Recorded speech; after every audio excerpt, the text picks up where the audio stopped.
To read your words in the presence of Mr. Amitabh Bachchan is a completely overwhelming experience.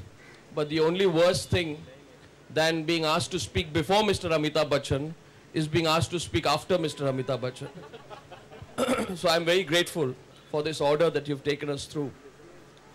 The chapter number 45, in my view, should be a must-read for all television editors looking for TRP points, because each week that they fail to achieve what they set out to do, they must read this chapter which says, "In failure lies success." It is the willingness to learn from our reverses that is the critical difference between successful people and the not so successful ones. Earlier I touched briefly on the subject of coping with failure.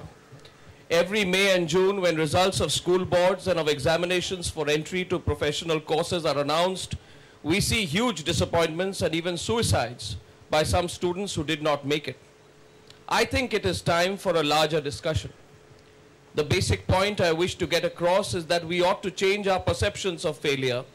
Do not view failure as permanent, it is temporary. Do not call it failure, call it a reverse, a setback if you will. Do not think of a reverse negatively. Think of it also positively in terms of the lessons it can teach you. And if you manage to successfully view a failure as a reverse, you will never think of it as an end of the road situation.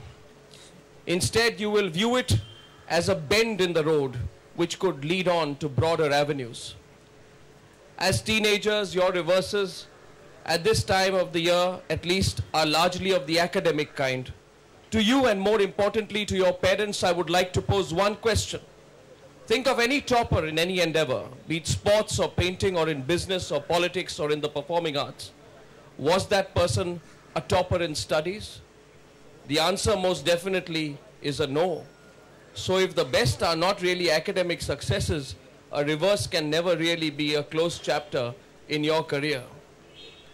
Mr. Kher, I don't think many parents will want to read this out for their children. Let me give you a very concrete example, which sounds incredible, but which can be checked in a jiffy in these days of the internet. Without argument, the greatest scientist of the last century, whose abstruse theories are still being tested, was Albert Einstein. And do you know that he failed in his first attempt at the entrance examination for admission to the famed Swiss Federal Institute of Technology at Zurich at the age of 16? Yet he landed up with the Nobel Prize.